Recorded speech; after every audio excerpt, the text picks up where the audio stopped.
नमस्ते बच्चों।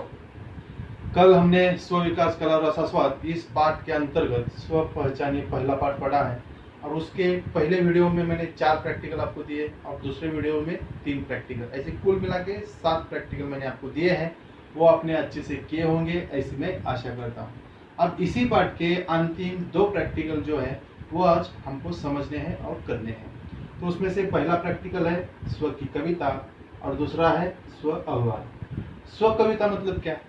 ये सबसे आसान प्रैक्टिकल। यहाँ पे रिक्त स्थान दिए हैं, उन रिक्त स्थानों की पूर्ति आपको करनी है। लेकिन रिक्त स्थान लिखने से पहले आपको ये क्वेश्चन में क्या पूछा है इसको समझना है। लिखने से पहले पढ़ोगे तो लिखने में आपको आसानी होगी। तो मैं आपको समझा रहा हूँ, आप समझो। तो पहले रिक्त स्थान में आपको नाम लिखना है, दूसरे रिक्त स्थान में आपको पिता का नाम लिखना है और तीसरे रिक्त स्थान में आपके भाई बहन जो है उनके नाम लिखने हैं।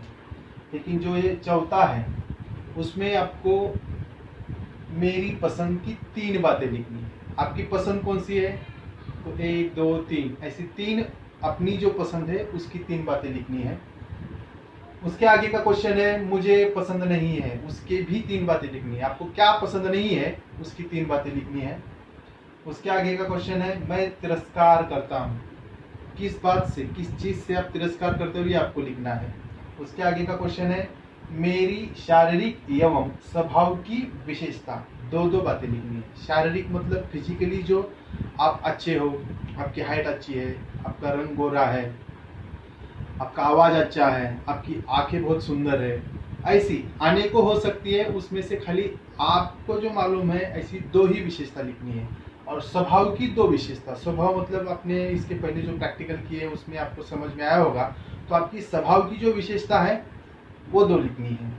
और उसके आगे मुझे करना है 3 बातें। आपको क्या करना है कुछ तो भी आपने मन में डिसाइड किया होगा कि ये करना, ये करना, ये करना, ऐसी 3 बातें आपको यहाँ पे लिखनी है। उसके आगे का क्वेश्चन है मुझे लगने वाला डर। डर तो बहुत किस्म के होते हैं, किसको अंधेरे का डर लगता है, किसको भीड़ का डर लगता है, ऐसे बहुत सारे डर है। आपको किस चीज का डर लगता है वो आपको लिखना है। मेरा सपना 1 लिखना है। आपका कुछ तो भी सपना होगा ना। आप सपने भी बहुत प्रकार के, रात को सोते हैं वो जो सपना देखते हैं वो अलग है और खुली आंख रख के दिन में जो सपना देखते हैं वो अलग। तो आपका जो भी सपना है वो आपको लिखना है। मेरी इच्छा, आपकी इच्छा क्या है ये आपको लिखनी है। मेरा निश्चय, निश्चय मतलब क्या?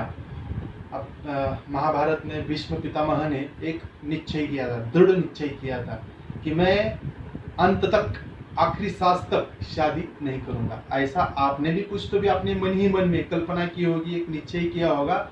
ऐसा कुछ तो भी जो निश्चय किया है वो आपको लिखना है। और इसका अंतिम जो क्वेश्चन है, इसका मुझे अभिमान है, किस बात का, किस चीज का आपको अभिमान है, ये आपको यहाँ पे लिखना है। तो इसी तरह से ये जो रिक्त स्थान है वो रिक्त स्थानों की पूर्ति करनी है। लेकिन ये करते समय विशेष बात पे आपको ध्यान देना है, ये जो क्वेश्चन है ये अलग रंग के पेन में लिखो और इसके आंसर अलग रंग के पेन में लिखो। समझ लो जैसे ये आपने ब्लैक पेन में क्वेश्चंस लिखे हैं तो ब्लू पेन में इसके आंसर्स आप लिखोगे। लिखने के बाद उसको पहले रफ में ही करो, 2 3 4 बार रीड करो। तो गलतियां अगर होगी, समझ में आई होगी तो गलती करेक्शन करके फिर उसको फेयर में करो। अब इसका दूसरा प्रैक्टिकल स्व अहवाल। स्व अहवाल मतलब क्या है इसको आपको ध्यान से समझना है। स्व अहवाल का मतलब क्या है? इसी पार्ट में आपने जितने भी प्रैक्टिकल किए हैं उस आधार पर, या जो अभी तक का आपका ज्ञान है उस आधार पर ये स्व अहवाल आपको बनाना है। तो आपके बुक में ऐसा एक चार्ट बनाया है, मैंने भी आपको एक चार्ट के जरिए ही मैं आपको बता रहा हूँ, सेम है। लेकिन बुक में, चार्ट में यहाँ पे उदाहरण के तौर पे कुछ बातें बताई है, मैंने यहाँ पे रिक्त रखा है। मैं आपको खाली एक्सप्लेन करने वाला हूँ, उसको आप समझो।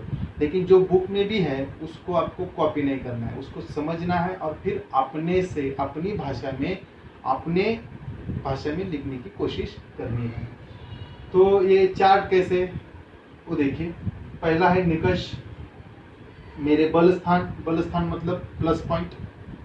और यहाँ पे है सुधारना करने के क्षेत्र, मतलब आपके वीक पॉइंट्स। तो आप निकष में देखेंगे ज्ञान, कौशल्य, दृष्टिकोण, सामाजिक, अभिभावक, मित्र, रिश्तेदारों के साथ संबंध, और यहाँ पे है आर्थिक।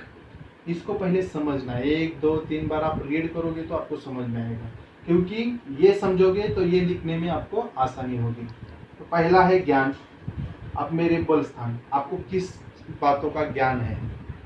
पढ़ाई के आप भी लिख सकते हो, पढ़ाई के अलावा जो भी आपके अंदर टैलेंट है उसका भी आप लिख सकते हो। सुधारना करने के क्षेत्र, मतलब आपको लैंग्वेजेस या हिस्ट्री ऐसे सब्जेक्ट अच्छे आते होंगे, लेकिन दूसरे मैथ्स अच्छा आता नहीं है, साइंस अच्छा आता नहीं है, वीक सब्जेक्ट जो है, तो वो आपको यहाँ पे लिख सकते हो।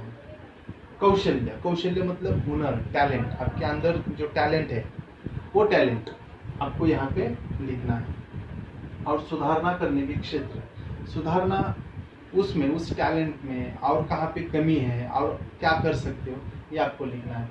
जैसे समझ लो कौशल्य के अंदर आपको गाना गाना आता है या आप कविता अच्छा करते हो, लेकिन सुधारना करने के क्षेत्र में समझ लो आप कविता अच्छा कर लेते हो, लेकिन वो कविता अपने तक ही सीमित है। आप लोगों के, बहुत सारे लोगों के सामने या क्लास में सबके सामने खड़े होकर अपनी कविता प्रेजेंट नहीं कर पाते हो। या गाना गाना आता है आपको, आप बहुत अच्छा गाना गाते हो, लेकिन एक ही प्रकार का गाना गाते हो, अलग प्रकार का गाना आ गया तो आप में आपको डर लगने लगता है, आप अच्छे से उसको प्रेजेंट नहीं कर पाते हो। तो ये आपके बल स्थान है, एक ही बल स्थान है, लेकिन उसमें सुधारना करने के जो क्षेत्र है वो यहाँ पे लिखी है। अब आते हैं दृष्टिकोण। दृष्टिकोण मतलब कि आपका उस क्षेत्र के तरफ, आपके अंदर जो अच्छे गुण है उसकी तरफ आपका देखने का नजरिया क्या है, वो आपको समझना है। अब ये जो है ये बहुत महत्वपूर्ण है। आपकी प्रगति के मार्ग में आने वाली जो रुकावटें हैं ये यहाँ से स्टार्ट होती है। मतलब क्या है कि सामाजिक, अभिभावक, मित्र, रिश्तेदारों के साथ संबंध, जिस समाज में हम रहते हैं, जिस परिवार में हम रहते हैं, अपने जो मित्र हैं उनके साथ अपने रिलेशन कैसे है, उसके ऊपर ही आपके प्रगति का आगे का लेखा जोखा बनने वाला है। तो ये समझना है। जैसे यहाँ पे देखो मेरे बल स्थान में आपका जो प्लस पॉइंट है वो है कि आप एक अच्छे इंसान हो, आपके सबके साथ अच्छी बात बनती है, आपके जल्दी से मित्र बन जाते हो, ये आपके प्लस पॉइंट है, बल स्थान है आपका। लेकिन सुधारना करने के क्षेत्र में अगर देखेंगे तो आपके जो निर्णय है या आपके जो विचार हैं उनके ऊपर आपके दोस्तों का असर रहता है। आप अपने निर्णय बोल नहीं पाते हो, आप अपनी बातें नहीं बोल पाते हो, आप उन लोगों की बातें अपने मुंह से बोलते हो। तो यहाँ पे सुधार करने का जरूरत है, तो ये आप यहाँ पे लिख सकते हो। और आर्थिक, ये भी बहुत जरूरी है। आर्थिक मतलब क्या है कि इकोनॉमिकली आपके घर की स्थिति, परिस्थिति कैसे है, ये आपसे बेहतर कोई समझ नहीं सकता है, क्योंकि आपके घर की परिस्थिति इकोनॉमिकली कैसे है ये आपको मालूम है। ये भी बहुत जरूरी है।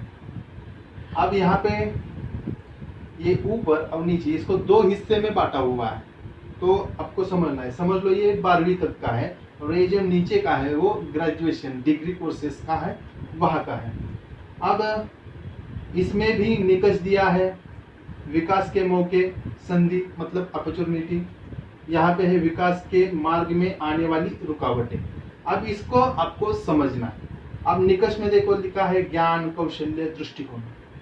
अब यहाँ पे आप क्या लिखोगे, जो ऊपर आपने लिखा है उसी आधार पर नीचे का लिखना है, चेंज नहीं करना है। मतलब ऊपर समझ लो आप 12वीं तक हिंदी लैंग्वेजेस आपके सब्जेक्ट अच्छे हैं, उसमें बहुत अच्छे आपको मार्क्स मिलते हैं, 12वीं भी आप फर्स्ट क्लास में पास हुए हो, उसमें अच्छे मार्क्स मिले हैं, लेकिन स्पेशलाइजेशन आप अलग सब्जेक्ट में कर रहे हो तो कुछ मतलब नहीं। मतलब पहले जिसमें आप अच्छे हो वो बीच में से ही छोड़ के आगे का जो है वो अलग करोगे तो ऐसे नहीं चलेगा। तो आप पहले एक ही मार्ग, एक ही रास्ता आपने पकड़ा है, उसमें आप बेहतर हो, अच्छे हो, तो उसको ही आपको कंटिन्यू करना है। तो यहाँ पे अलग नहीं लिखना है, ऊपर जो है वही नीचे आना चाहिए।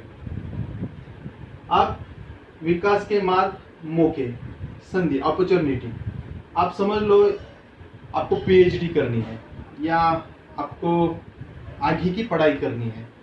अब विकास के मार्ग में आने वाली रुकावटें, अब यहाँ पे क्या कर सकते हो, समझ लो आप जिस गांव में रहते हो वहाँ पे कोई महाविद्यालय नहीं है, तो आपको आपका शहर छोड़ के दूसरे शहर में, या आपके उस राज्य में वो कॉलेज ही नहीं है, वो विद्यापीठ महाविद्यालय नहीं है, तो आपको दूसरे राज्य में जाके वो करना है। तो आपको मालूम होना चाहिए, जानकारी होनी चाहिए कि अगर आपके समझ लो आपके गांव में वो महाविद्यालय है लेकिन वहाँ पे पढ़ाई अच्छे तरीके से नहीं की जाती है, क्वालिटी अच्छी नहीं है, तो वो और कहाँ पे वो क्वालिटी वाला कॉलेज है, महाविद्यालय है कि वहाँ पे पढ़ाई अच्छे से होती है, बेटर होती है, ये आपको मालूम होना चाहिए।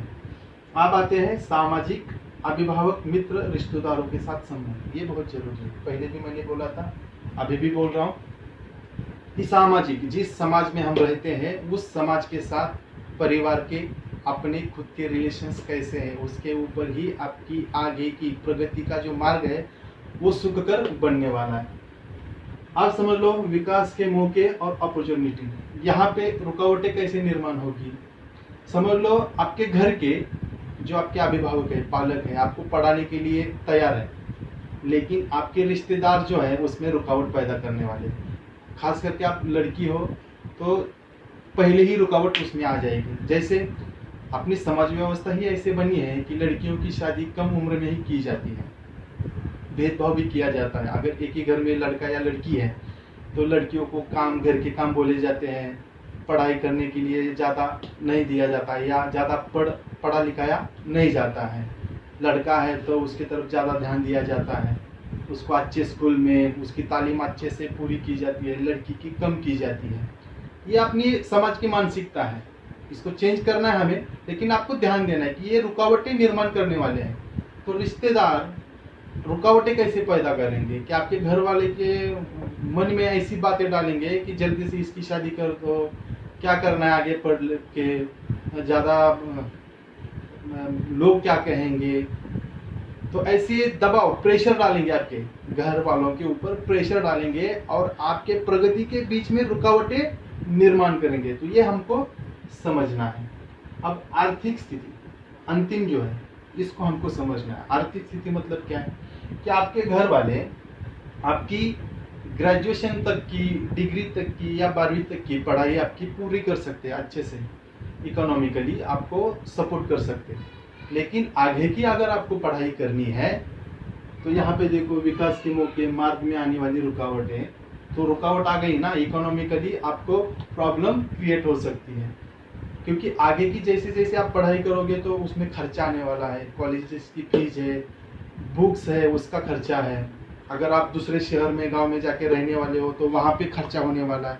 आप रूम या हॉस्टल में रहोगे, वहाँ पे खाना पीना, बहुत सारे ऐसे खर्चे होने वाले। तो वो खर्चा कहाँ से होगा, आपका घर वाले तो ज़्यादा कर नहीं सकते हैं। तो आपको समझना है कि आप पढ़ाई भी करोगे, पढ़ाई के साथ साथ काम भी करोगे, उसमें से कमाओगे भी और सीखोगे भी।